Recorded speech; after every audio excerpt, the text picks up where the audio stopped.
Nous revoilà de retour, mesdames et messieurs, pour tout de suite entamer notre partie débat avec Dr Cherif Amir, professeur en géopolitique à l'Université de la Sorbonne. Nous sommes ravis de vous avoir avec nous. Bien entendu, notre sujet ce soir sera centré sur les relations entre l'Égypte et l'Afrique.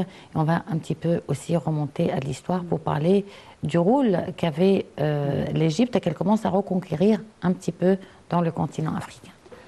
Bien sûr, c'est connu pour tout le monde qu'à l'époque du président Gamal Abdel Nasser, c'était l'époque de l'indépendance des pays africains. C'était le flambeau porté par l'Égypte. Tous les pays africains, ils savent très bien que l'Égypte a contribué financièrement avec ses ressources dans les années 50 et les années 60 aussi, dans l'indépendance. On a travaillé sur ça partout en Afrique, que ce soit en Algérie, au nord de l'Afrique, ou que ce soit au Congo et partout dans le continent, et le Ghana aussi. Dans l'indépendance, c'est-à-dire, quel était le rôle de l'Égypte? D'abord, on a pu accueillir les combattants de l'indépendance, pas les combattants, mais les gens qui ont porté la parole de l'indépendance. Ben Bella de l'Algérie, on se souvient très bien que la radio de l'Algérie, c'était ici en Égypte même. De même pour les personnalités comme Bokassa et d'autres en Afrique qui ont été aussi abritées par l'Égypte. C'est-à-dire on a encouragé l'indépendance politique et intellectuelle de cette jeunesse africaine qui a voulu trouver une sortie de cette spirale de colonisation. Alors je crois que l'Égypte a fourni d'abord le matériel médiatique. On a ouvert la porte ouverte à toute cette jeunesse africaine intellectuelle qui est venue et qui a été aussi avait un porte-parole, c'était le président Nasser, qui présentait aux Nations Unies et à toutes les organisations internationales la cause de ces pays et a présenté ces jeunes leaders comme l'avenir. Et je crois que c'est une histoire inoubliable. C'est la raison pour laquelle on a les fiches du président Nasser même dans le centre de siège de l'Union africaine à Addis Abeba. Et c'est toujours là-bas. C'est une fierté égyptienne. Et aussi, on le dit souvent, comme le président Abdel Fattah el-Sisi le répète, c'est aussi une fraternité. On a travaillé avec eux comme des frères. N'oublions pas aussi le rôle de l'Égypte au cours des années 70 et 80 pour la lutte contre l'apartheid, jusqu'à ce qu'il y ait eu une issue, une sortie de cette crise, de cette discrimination. Et on a aussi, Nelson Mandela a visité l'Égypte et était soutenu aussi à l'époque où il y avait Boutros Ghali, secrétaire général de l'ONU, dans la cause de l'apartheid, qu'il fallait l'abolir et qu'il fallait que l'Afrique du Sud retrouve son indépendance. Et Nelson Mandela a été libéré. Et lui-même, il l'avait dit à plusieurs reprises que c'est le rôle de beaucoup de pays, surtout l'Égypte, qui a travaillé, œuvré, que la cause du peuple de l'Afrique du Sud soit mise en lumière et triomphe. Alors, c'est une histoire continue. C'est la raison pour laquelle maintenant on se dit il faut justement rouvrir ce chapitre, inaugurer cette page de nouveau.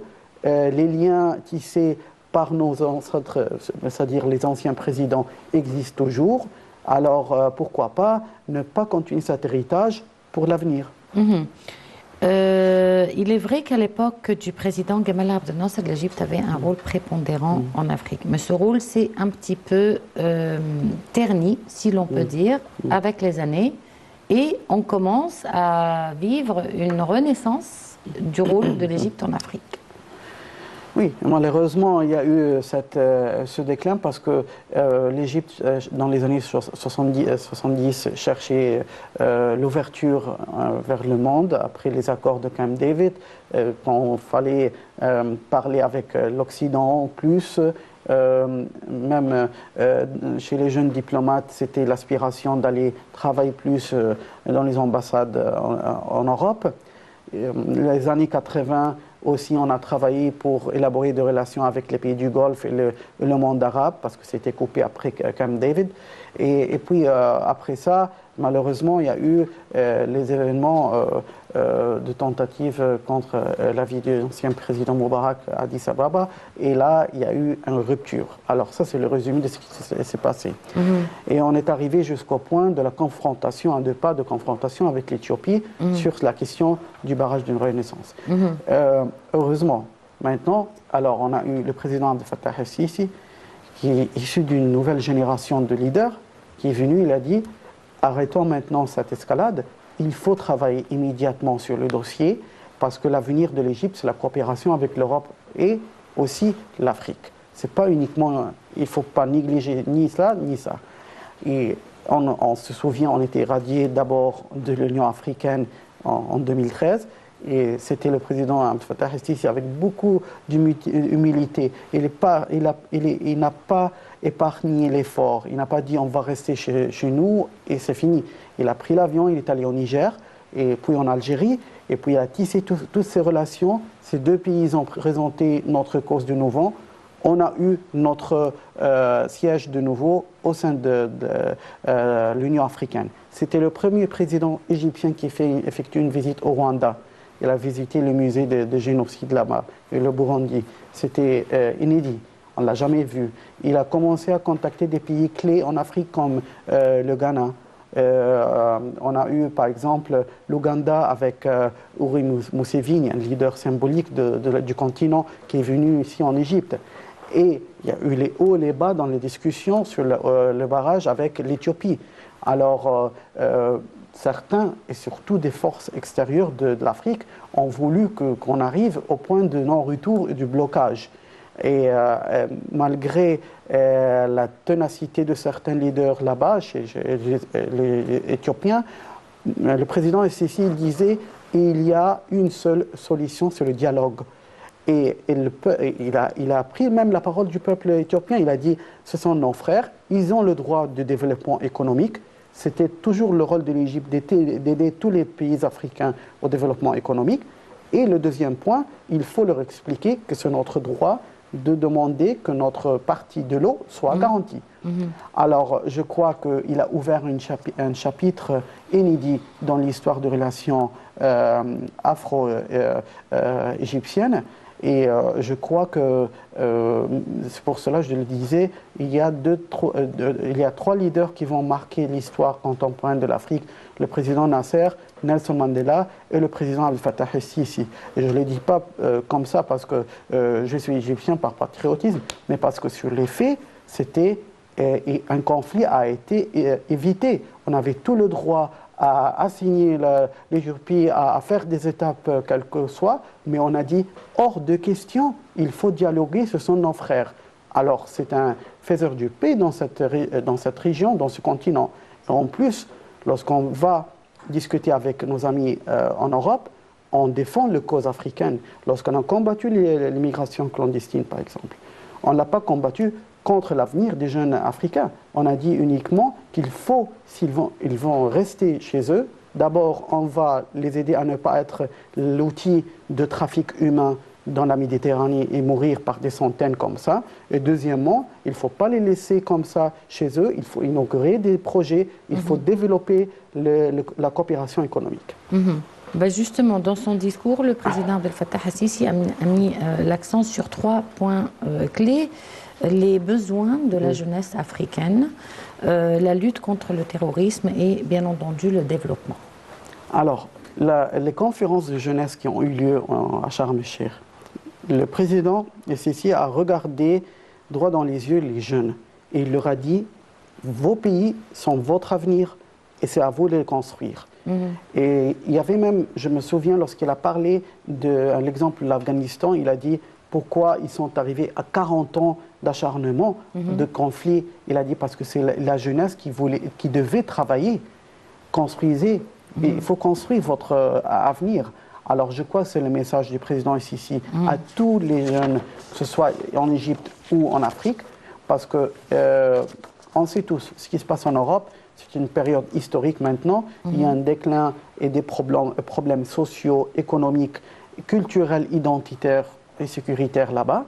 Alors je crois qu'il y a un bloc des pays importants qui refusent maintenant d'accueillir l'immigration, comme la Pologne, l'Hongrie, la République tchèque. Et aussi on a l'Allemagne et la France qui ont un problème maintenant d'absorption de... Alors la jeunesse africaine, elle ne peut pas se permettre comme ça de mourir dans les eaux de la Méditerranée ou se radicaliser dans des groupes, que ce soit avec Boko Haram ou que ce soit avec Shabab en Somalie ou même dans les groupes terroristes en Libye. Alors il faut les encourager à travailler sur ça. Le besoin de la jeunesse, c'est d'abord une éducation. Et le président ici, il a parlé de la technologie et de l'éducation. C'est important pour que ces jeunes-là aient la capacité de développer leur propre pays. Pourquoi pas ne pas commencer avec les start-up, les petits projets au sein du continent africain. Il y a aussi, c'est-à-dire, ce n'est pas une théorie, ça peut être réalisé parce qu'on a une amie comme la Chine qui est venue en Afrique, sur le continent, elle a construit des usines, elle a inauguré des projets là-bas et le bénéfice, il est partagé avec la population et avec la Chine. Alors il n'y a plus cette exploitation coloniale qui existait à un certain moment et maintenant c'est une nouvelle époque. Alors il faut encourager la jeunesse sur ça. Et le deuxième point, alors bien sûr, on a le problème du terrorisme qui existe. C'est un gros problème qui existait en Libye. Et il faut l'avouer que même l'Union européenne, qui était malheureusement à un certain moment impliquée dans ce problème, ne savait plus comment absorber cette situation. On a vu en Italie une nouvelle forme de gouvernement, les populistes qui existent maintenant, le parti 5 étoiles, et qui disent on ne veut plus des réfugiés, c'est fini, c'est fermé. Comme je viens de dire, il y a des pays de l'Europe de l'Est qui refusent. Maintenant, même en France, avec les gilets jaunes et tous ces problèmes, ils disent que c'est parce qu'on n'a plus la possibilité de les accueillir. Et aussi, ça commence en Allemagne. Alors, je crois que le terrorisme, c'était un problème duel de conflit en Syrie, de conflit en Libye. Nous, en Égypte, on a averti nos amis en Europe. On a dit essayez de trouver une solution immédiate au conflit libyen. Il faut un interlocuteur, c'est le maréchal Khalifa Haftar. Il faut enlever l'embargo qui est imposé sur l'armée libyenne. Parce que maintenant, ce n'est plus le régime du colonel Kadhafi, c'est un nouveau régime et qui doit combattre le terrorisme. Je crois qu'on a fait une étape énorme en tant qu'Égyptien sur la diplomatie. Maintenant, le maréchal Khalifa Haftar est un interlocuteur officiel accueilli à l'Élysée en France. Il était invité à la conférence de Palermo et le président Abdel Fattah el-Sisi était là-bas. Il a défendu la cause libyenne devant tout le monde. Il a expliqué que c'est un pays clé en Afrique et dans le bassin méditerranéen. Et comme ça, on peut arrêter l'immigration clandestine et les groupes terroristes qui existent là-bas. On a, comme je viens de dire, 3 groupes qui opèrent maintenant en Afrique. On a Daesh, l'État islamique en Libye, on a aussi Boko Haram en Nigeria, Cameroun, et on a Al-Shabaab au Somalie et quelques fragments d'Al-Qaïda en Algérie. À mon avis, il est important de travailler entre nous, en tant que pays africains, sur l'échange d'informations, expertise.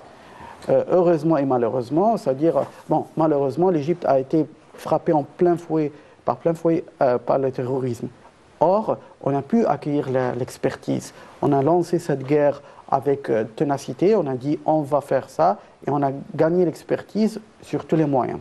Je crois que, pourquoi pas, former un centre de commandement entre les pays africains, un task force, pour échanger les informations, l'expertise, et comme ça on pourra combattre le terrorisme. Regardez sur la géographie de l'Afrique. Les groupes terroristes, souvent, ils traversent les frontières. Ils traversent la Libye pour l'Égypte. Ils traversent la Libye pour la Tunisie. L'Algérie pour le Mali.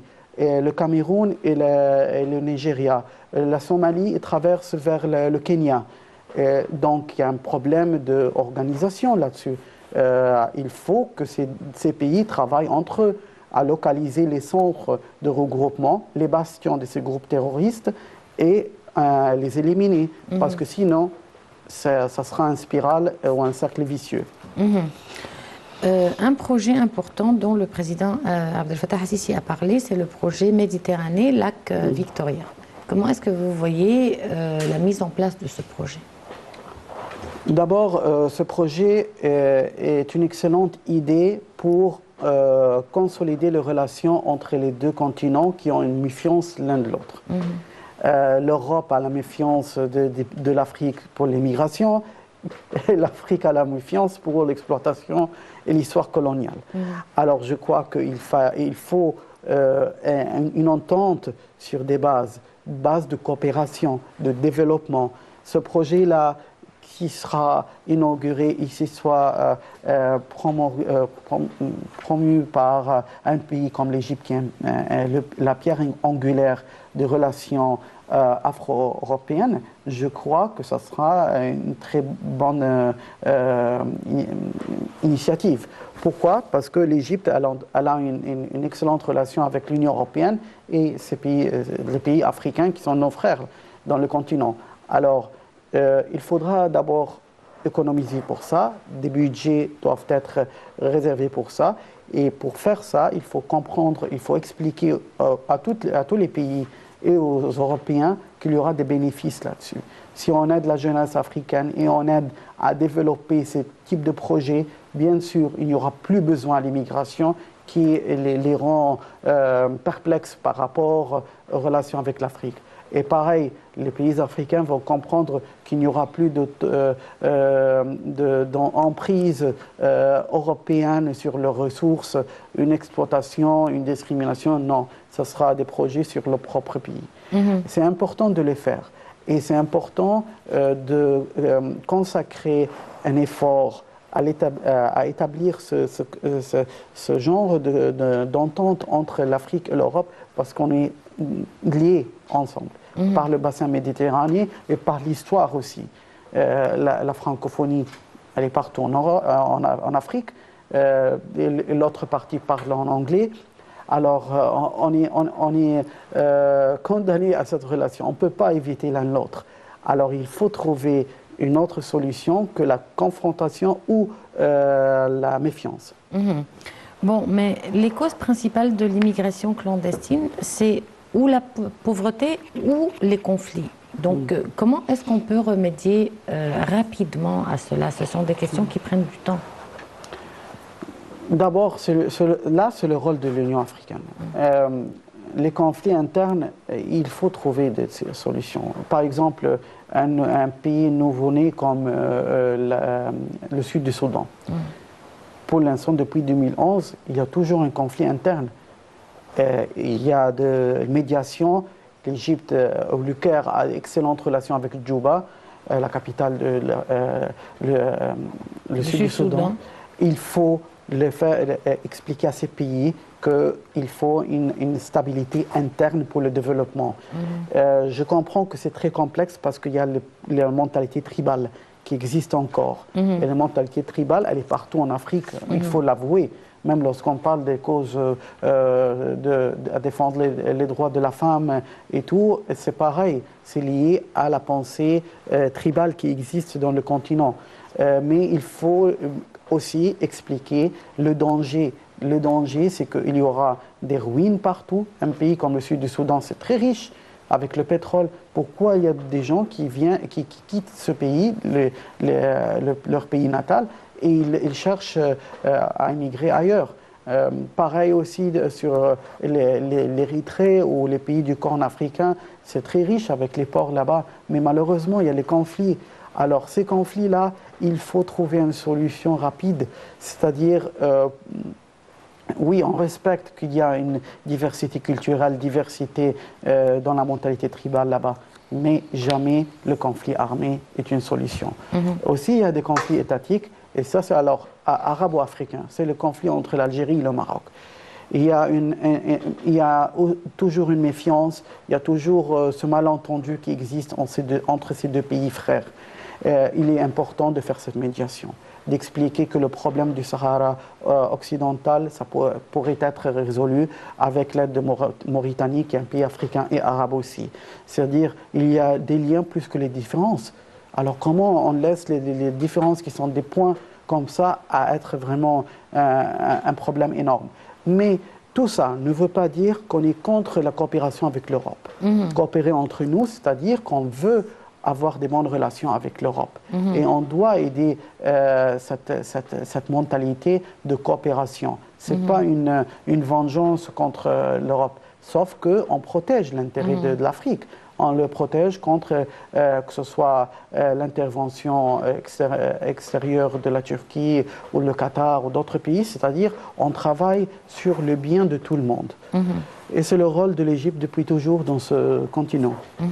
Mais ces questions importantes dont vous venez de parler, elles ont déjà été abordées à plusieurs reprises avec les prédécesseurs du président Al-Sisi à la tête de l'Union africaine. Oui. Et pourtant, ça n'a pas amené de résultats concrets. Parce que justement, comme vous venez de dire, c'est une excellente question que vous venez de poser, c'était uniquement des paroles. Il n'y avait pas la volonté. Il y avait pas, je viens de dire que le président ici est issu d'une génération de nouvelles gouvernants dans le continent qui comprennent très bien que le temps passe et ce n'est pas pour le bien de ce continent. Parce que ce n'est plus l'Europe qui peut accueillir tout le monde, même les Américains qui vont aider comme ça sans rien recevoir, et les Chinois qui sont venus pour inaugurer, pour avoir aussi leurs bénéfices. Donc tout le monde cherche ses intérêts. C'est comme ça la politique et la géopolitique. Alors, il n'y avait pas à l'époque la volonté. La volonté, si on analyse le discours du président ici, c'était basé sur des points concrets qu'il faut les réaliser. On a un an. L'Égypte aura une présidence d'un an. Dans ces 12 mois, il faut œuvrer. Il faut travailler parce que, et heureusement que l'Afrique a maintenant la présidence de l'Égypte, parce que la personnalité du président Sisi, on le sait ici en Égypte, il aime travailler sur un plan bien établi, bien coordonné, avec ce qu'on très rapide. Et très rapide, un emploi de temps qu'il faut réaliser. Les tâches doivent être réalisées. Bien sûr, il y aura de la difficulté, c'est de l'entente entre tous les pays africains. Mais le cause commun, il faut l'expliquer. Avant, dans les années 80 et 90, l'Europe était riche, l'Afrique était riche, il y avait oui des conflits, mais bon, tout allait bien. Mais maintenant, on voit les frontières se ferment partout.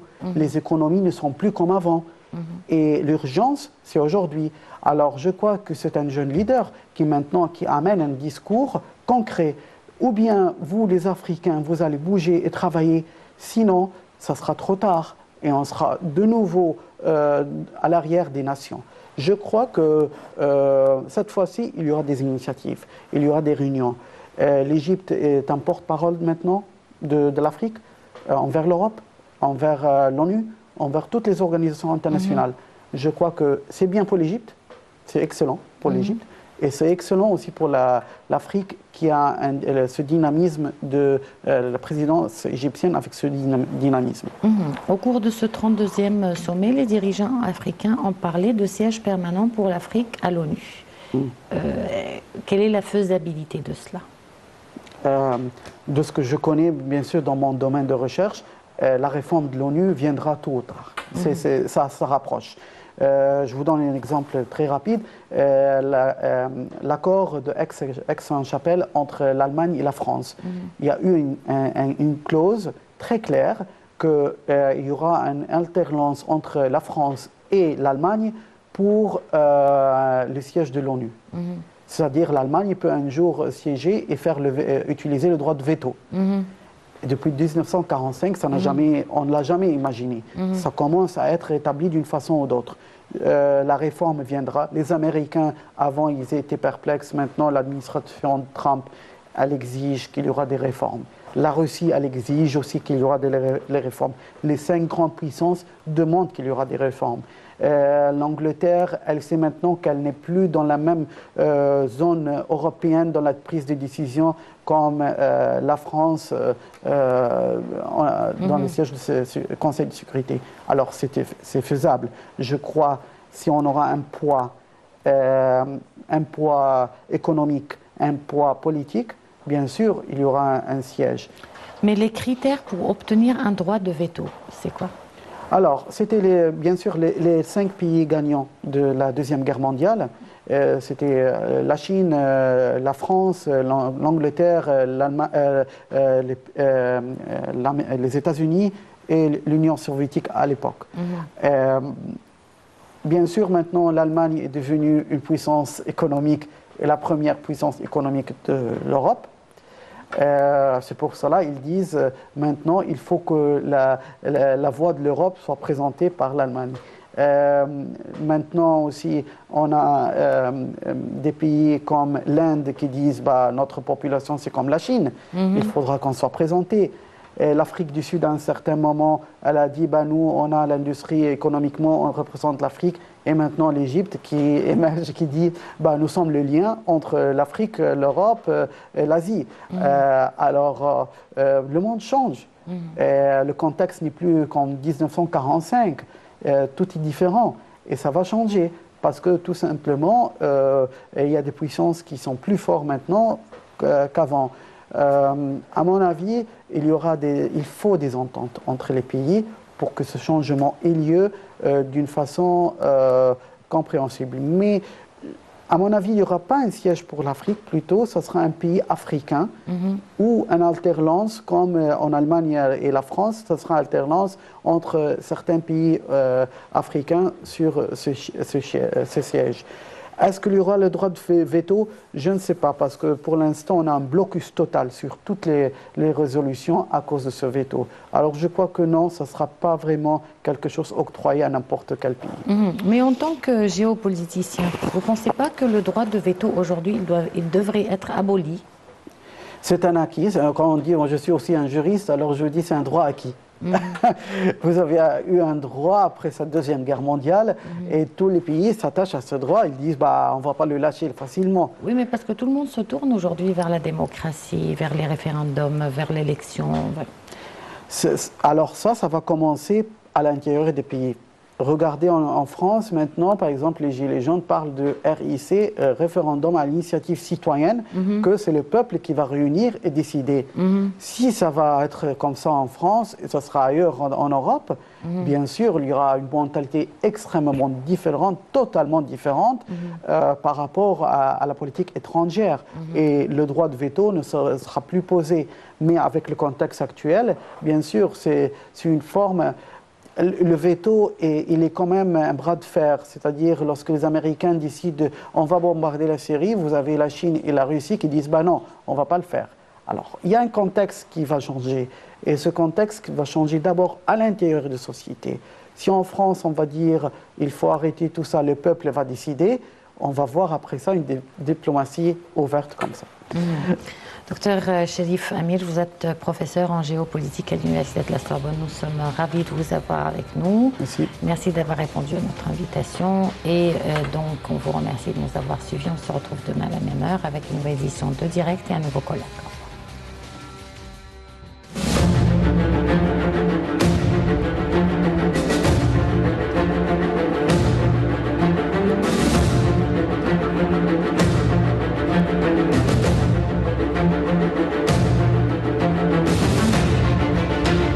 إذا كنتم ترغبون في تغيير وجه القارة الأفريقية فالاتحاد الأفريقي كقيادة تستطيع أن تعمل وتبرز بشكل مركزي لمشروع عملاق لبناء بنية أساسية على مستوى القارة.